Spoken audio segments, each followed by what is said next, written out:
Today we're checking out the new iPlay 70 Mini Ultra tablet by Alldocube. I want to thank them for sending this over to review on the channel. I'll leave a link down below with current pricing and more information. I believe this is releasing in Japan around April 10th or so, but I wanted to give you an early look at this tablet. It's got a Snapdragon 7 Plus Gen 3 processor. It's got an 8.8-inch display at 1600 by 2560 resolution, up to 144 Hz refresh rate. It's got 12 gigabytes of RAM with up to 8 more gigabytes of virtual RAM, and then 256 gigabytes of storage. Also takes a micro SD card as well. It's got dual band Wi-Fi 6, Bluetooth 5.4.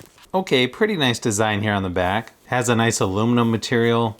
Pretty good looking camera setup there on the back. I like the red accent for the power button. You've got one speaker on each side, charging port right there on the bottom. Looks like it has a built-in screen protector right out of the box. The bezels look pretty thin on the sides, a little larger there on the top and bottom. I think they do a really nice job with the wallpaper on here. You can see how vibrant the colors look on this display. You can see there are some games that are pre-installed on here, but mostly just the apps from Google. So they don't add a lot of extra apps on here. Left of the home screen, you've got the Google Discover newsfeed.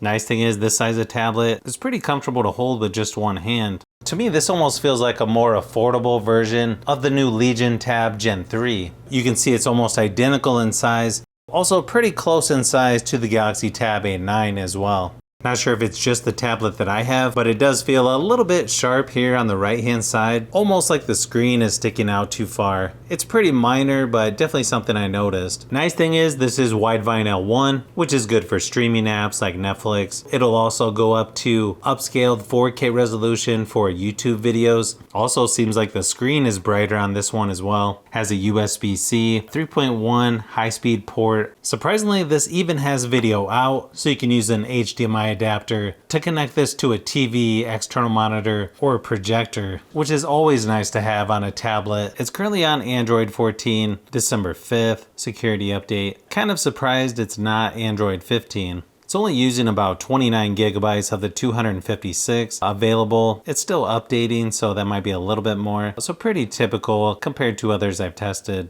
Apparently they like the split keyboard design by default. I guess it's not too bad. Of course, you can change that in the settings if you want the standard keyboard. Looks like if you pinch the screen, you can get to your home screen settings. You can add widgets, you can change the layout a little bit, and a few settings there as well. Up in the notification shade, you've got most of your typical shortcuts. Wi-Fi, Bluetooth, also has game mode, battery saver, screen record. There's also quite a few other things that you can add, like extra dim, screencast, hotspot, dark theme. This also has lift to wake, smart wake up when you double tap the screen. Looks like it's on 120 Hz refresh rate by default, but you also have the option of 60, 90, or 144 Hz.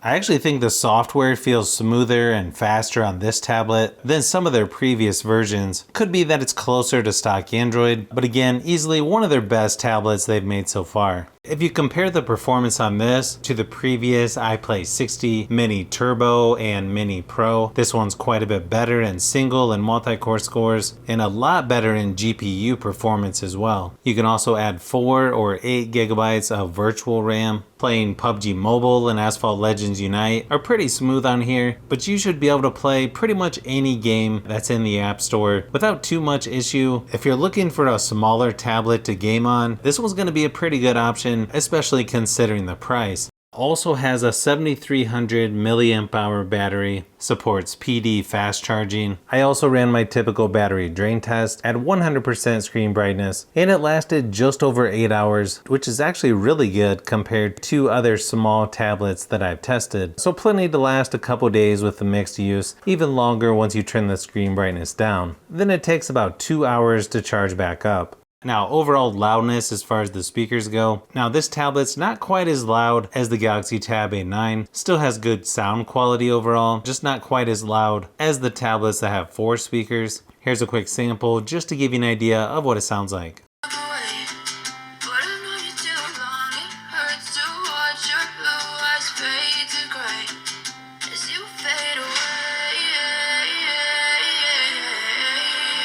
But I know you too long, it hurts to watch your blue eyes.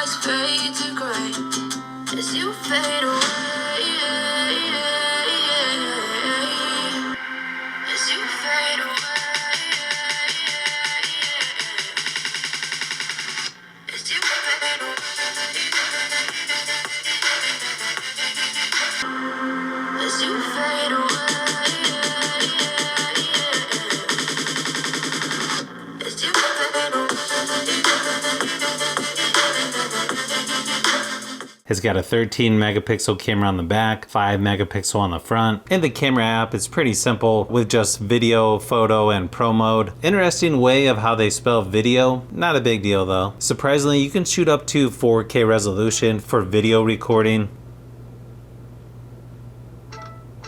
I can't imagine that many people using the cameras on here, but here's a few samples of photo and video just to give you an idea of what to expect from the iPlay 70 Mini Ultra.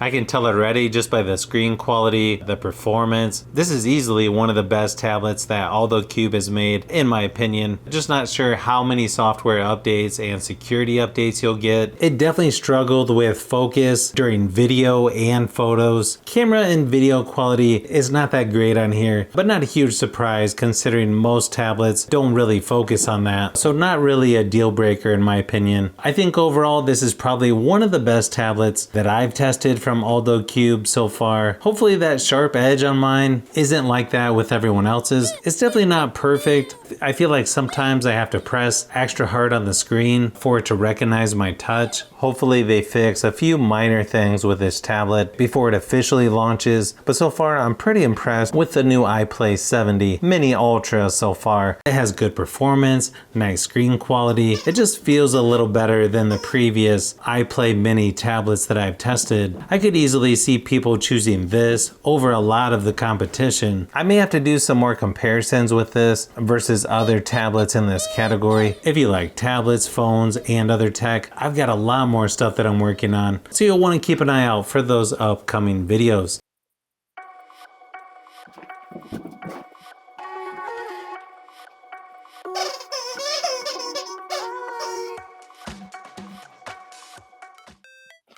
So if you've made it this far into the video, you may want to say thanks by subscribing, and don't forget to give a thumbs up if this video was helpful. This is Brian from Fishbee Productions. Thanks for watching, and I'll see you on the next one.